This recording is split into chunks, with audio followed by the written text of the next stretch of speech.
Student, welcome to our channel PKP. Dear student, class 9th का ये 9th worksheet number 9 है 26 जुलाई की। और इसमें डियर स्टूडेंट्स आपका रेखा के बारे में, कुछ कोण के बारे में, त्रिभुज के बारे में, पॉलीगन्स के बारे में बात की गई है। तो अगर आप चैनल पर नए हैं तो पहले चैनल को सब्सक्राइब कर लें ताकि नेक्स्ट वीडियो की नोटिफिकेशन आपको मिल सके। तो स्टार्ट करते हैं सेशन को। केवल रेखाखंडों से बना सरल बंद वक्र बहुभुज कहलाता है। रेखाखंडों से बना बंद वक्र क्या कहलाता है? वो कैसा भी हो लेकिन क्लोज हो तो उसको हम कहते हैं बहुभुज यानी कि पॉलीगन। बहुभुजों का वर्गीकरण उनकी भुजाओं की संख्या के अनुसार किया जाता है। जैसे अगर 3 है तो हम त्रिभुज बोल देते हैं, 4 है तो चतुर्भुज बोल देते हैं, 5 है तो पंचभुज बोल देते हैं। ठीक है, 3 भुजाओं वाले बहुभुज को त्रिभुज, 4 भुजाओं वालों को चतुर्भुज, 5 भुजाओं वालों को पंचभुज, इस तरीके से। निम्न में से कौन सी आकृतियां बहुभुज हैं? कारण सहित बताइए। तो यहाँ पर देखो, इसमें ये क्या है? ये खुली आकृति है तो ये एक तरीके का बहुभुज नहीं हुआ। इसमें डिफिनीशन क्या दी हुई? बंद वक्र होना चाहिए। तो ये कैसा वक्र है? खुला वक्र है। और ये क्या है? बहुभुज नहीं है। तो इसकी कोई डिफिनीशन नहीं देना है, तो आपको बताना है यह बहुभुज नहीं है क्योंकि यह क्या है? यह खुला वक्र है। दूसरा, आप काउंट कर लें, 1 2 3 4 5 6। ठीक है, तो इसमें 6 भुजाएं हैं तो हम क्या लिखेंगे इसको? ये क्या है? षटभुज है, षटभुज है ये। ठीक है, क्यों है? कारण सहित। क्योंकि क्योंकि क्योंकि इसमें 6 भुजाएं हैं। क्या हैं? 6 भुजाएं हैं। ठीक है, ये नोट कर लेना है। यह एक षटभुज है क्योंकि इसमें 6 भुजाएं हैं। ठीक है, ये क्या है? एक वृत्त है। क्या है ये? एक वृत्त है या गोला है। ठीक है, उसके बाद यहाँ पर देखो तो ये क्या है? ये कोई आकृति नहीं है, यानी कि किसी प्रकार का बहुभुज नहीं है क्योंकि ये बंद तो है लेकिन ना ये त्रिभुज बना रहा है ना कुछ बना रहा है क्योंकि इसमें कोई सरल रेखा नहीं है। इसमें क्या बोला था? सरल बंद वक्र में। ठीक है, तो ये भी सरल बंद वक्र में नहीं है और ये भी सरल बंद वक्र में नहीं है। तो इसमें से केवल और केवल यही जो है आपकी वो बहुभुज है, बाकी इनमें से कोई भी बहुभुज नहीं है। ठीक है, क्यों नहीं है इसमें? क्योंकि ये सरल वक्र नहीं है। तो आपको इसमें लिख देना है यह बहुभुज नहीं है क्योंकि ये सरल वक्र में नहीं है या सरल रेखा में नहीं है, सरल वक्र नहीं है। ठीक है, सेम यही चीज़ आपको यहाँ भी लिख देना है। और इसमें लिखना है फर्स्ट वाले में, ये खुला परिपथ है या खुला वक्र है, इसीलिए ये बहुभुज नहीं है। ठीक है, तो केवल बहुभुज कौन है? ये है। भुजाओं की लंबाइयों व कोणों के प्रकार के आधार पर त्रिभुजों को वर्गीकरण निम्न प्रकार से किया जाता है। जैसे त्रिभुज की लंबाई के आधार पर, तो 3 भुजाओं की असमान लंबाई होती है तो, या 2 भुजाओं की समान लंबाई होती है तो, या तीनों भुजाओं की समान लंबाई होती है तो।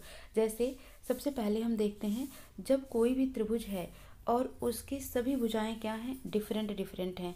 ये 3 सेंटीमीटर है, ये 5 सेंटीमीटर है, ये 11 सेंटीमीटर है। ठीक है, तो इस तरीके से अगर कोई इस तरीके से कोई त्रिभुज बनता है तो ये विषम बाहु त्रिभुज कहलाता है। नाम से समझना, विषम का मतलब अलग अलग, बाहु का मतलब भुजाएं। जिसकी अलग अलग भुजाएं हो वो क्या कहलाती हैं? विषम बाहु त्रिभुज कहलाती हैं। ठीक है, उसके बाद है 2 समान भुजाओं की लंबाइयाँ। तो 2 है तो 2, ये मान लो ये दोनों बराबर हैं एक दूसरे को, ये बराबर नहीं है तो समद्विबाहु बोलते हैं। समद्वि का मतलब, द्वि का मतलब 2, सम का मतलब समान, बाहु का मतलब भुजा। जिसकी 2 भुजाएं समान हो उसको हम क्या बोलते हैं? समद्विबाहु त्रिभुज। तीनों भुजाओं की समान लंबाई तो इसको हम क्या बोलते हैं? समबाहु यानी समान भुजा। जिसकी तीनों भुजाएं क्या हो? समान हो, उनको क्या बोलते हैं? समबाहु त्रिभुज बोलते हैं। तो ये हो गया किसके? संख्याओं के आधार पर कि कितनी लंबाई में समान है, कितनी समान नहीं है।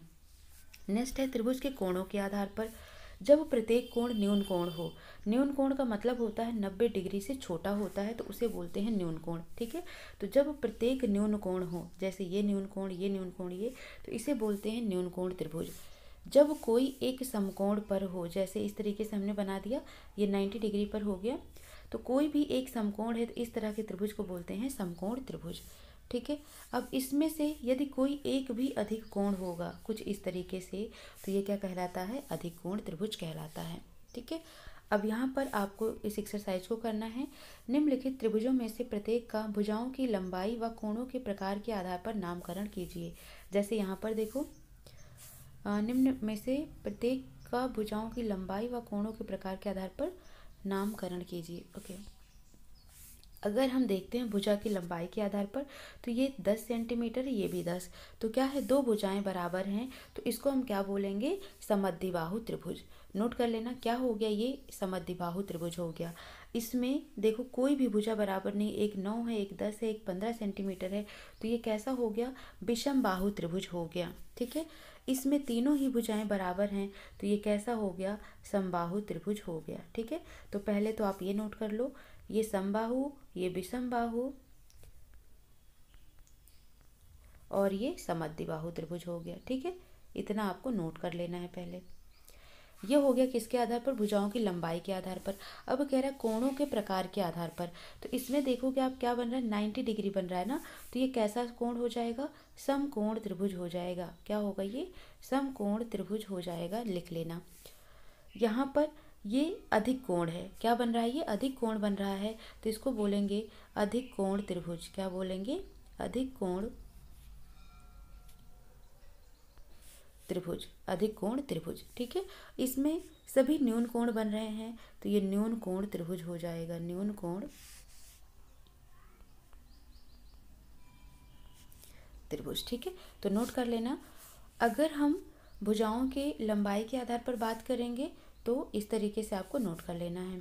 पहला ये हो जाएगा आपका क्या, दो भुजाएं बराबर है तो समद्विबाहु त्रिभुज, इसमें कोई भी बराबर नहीं है तो विषम बाहु त्रिभुज, इसमें तीनों बराबर हैं तो समबाहु त्रिभुज हो जाएगा। समबाहु, विषम बाहु और समद्विबाहु। ठीक है, समद्विबाहु त्रिभुज, इतना नोट कर लिया। फिर उसके बाद समकोण, ये 90 डिग्री पर है, तो जिसका एक कोण समकोण हो तो ये समकोण त्रिभुज हो गया। ठीक है, जिसका अधिक हो तो ये अधिक कोण त्रिभुज हो गया और ये न्यून कोण त्रिभुज हो गया, नोट कर लेना। नेक्स्ट है, चतुर्भुजों को उनके गुणों के आधार पर वर्गीकृत किया जाता है। जैसे समलंब है, समलंब में इस तरीके से होता है समलंब। ठीक है, तो जिसकी दो भुजाएं समांतर होती हैं, यानी कि ये और ये क्या है, एक दूसरे के समांतर हैं, बाकी ये वाली समांतर नहीं होती हैं, तो कह रहा है भुजाओं का एक युग्म समांतर होता है, ये समलंब चतुर्भुज कहलाता है। समांतर चतुर्भुज इस तरीके से बनता है, यानी ये वाली भुजा इसके समांतर होती है और ये भुजा इसके समांतर होती है, तो कह रहा है सम्मुख भुजाएं समांतर एवं बराबर होती हैं। सम्मुख मतलब सामने की भुजाएं जो होती हैं वो एक दूसरे के समांतर होती हैं और बराबर भी होती हैं। ये 2 सेंटीमीटर होगी तो ये भी 2 सेंटीमीटर होगी, ये 4 सेंटीमीटर होगी तो ये भी 4 सेंटीमीटर होगी। ठीक है, इनके सम्मुख कोण भी बराबर होते हैं, यानी अगर यहाँ पर 60 डिग्री है तो यहाँ पर भी 60 डिग्री बनेगा। ठीक है, इनके जो विकर्ण होते हैं वो एक दूसरे को क्या करते हैं, समद्विभाजित करते हैं। विकर्ण समद्विभाजित का मतलब ये हो गया, जैसे ये समांतर चतुर्भुज हो गया तो इसका जो विकर्ण है ये एक दूसरे को समद्विभाजित कर रहे हैं। मान लो इसकी लंबाई 16 सेंटीमीटर है तो ये 8 हो जाएगा और ये 8 हो जाएगा, यानी कि समान भाग में बांट देते हैं किसको, विकर्ण को, तो ये समद्विभाजित करते हैं। आयत है, आयत समांतर चतुर्भुज के सभी गुण रखता है, आयत इस तरीके से होता है। ठीक है, बस इसमें फ़र्क क्या है, समांतर चतुर्भुज आप किसको कह सकते हो, लेकिन सभी समांतर चतुर्भुज आयत नहीं हो सकते, लेकिन सभी आयत क्या हो सकते हैं, समांतर चतुर्भुज हो सकते हैं, क्योंकि आमने सामने की भुजा बराबर होती है और समांतर होती है। प्रत्येक कोण समकोण होता है, आयत में प्रत्येक कोण क्या होता है, समकोण होता है, 90 डिग्री पर होता है, और विकर्ण जो होते हैं बराबर लंबाई के होते हैं, दोनों ही एक समान लंबाई के होते हैं। समांतर चतुर्भुज के सभी गुण किसमें होते हैं, समचतुर्भुज में होते हैं। जैसे ये 4 सेंटीमीटर, ये 4, ये 4, ये 4। ठीक है, तो समचतुर्भुज का मतलब होता है सम, समान, चतुर्भुज चारों भुजाएं, जिसकी चारों भुजाएं समान हो, लेकिन जरूरी नहीं कि ये 90 डिग्री पर ही हो। जैसे वर्ग क्या होता है, चारों भुजाएं इक्वल होती हैं लेकिन सब 90 डिग्री पर एंगल पर होते हैं, पर इसमें जरूरी नहीं कि ये 90 डिग्री पर हो, पर एक दूसरे के क्या हो, बराबर हो चारों, तो ये कहलाते हैं समचतुर्भुज। सभी भुजाएं बराबर होती हैं, विकर्ण परस्पर कैसे होते हैं, लंब होते हैं एक दूसरे के। ठीक है, अब यहाँ पर समांतर चतुर्भुज, आयत व समचतुर्भुज के सभी गुण कौन रखता है, वर्ग रखता है। तो याद रखना, इस तरीके से आप बना सकते हैं वर्ग को। चारों भुजाएं बराबर होंगी, चारों कोण 90 डिग्री के होंगे, और जो इनके विकर्ण होंगे इस तरीके से, ठीक है, ये एक दूसरे को 90 डिग्री पर समद्विभाजित भी करते हैं। तो अब यहाँ पर आपको कुछ आंसर्स बताने हैं। बताइए कथन सत्य है या असत्य। एक आयत का प्रत्येक कोण समकोण होता है, तो आयत है तो आयत का प्रत्येक कोण क्या होता है, समकोण होता है, तो ये क्या हो जाएगा आपका, सत्य हो जाएगा। सभी आयत वर्ग होते हैं, ठीक है। तो सभी आयत वर्ग नहीं हो सकते हैं, क्योंकि आयत की वर्ग की सभी भुजाएं बराबर होती हैं, लेकिन सभी आयत की सभी भुजाएं बराबर नहीं हो सकती हैं। एक वर्ग के विकर्ण परस्पर लंब होते हैं, तो ये सत्य हो जाता है। एक समांतर चतुर्भुज की सभी भुजाएं बराबर होती हैं, समांतर चतुर्भुज की सभी भुजाएं, तो ये असत्य है। ठीक है, सभी भुजाएं बराबर नहीं होती, ये सम चतुर्भुज होता तो हो सकता था। सभी वर्ग समांतर चतुर्भुज नहीं होते हैं, तो ये असत्य है, क्योंकि जितने भी वर्ग हैं ये समांतर ही होते हैं। ये भुजा इसके बराबर है, ये भुजा इसके समांतर है, तो ये सभी वर्ग समांतर चतुर्भुज होते हैं। तो इन्होंने बोला नहीं होते हैं, तो ये क्या होगा, असत्य हो जाएगा। सभी आयत समांतर चतुर्भुज होते हैं, तो ये सत्य है। जितने भी आयत आप बनाओगे, ठीक है, ये हमेशा समांतर चतुर्भुज के नियम को फॉलो करते हैं। तो इस तरीके से आपको इनके आंसर्स नोट कर लेना है। ठीक है, आई होप आपको ये क्लियर हो गया होगा। सो मिलते हैं नेक्स्ट सेशन में, बट वीडियो को शेयर, सब्सक्राइब और लाइक कर दीजिए।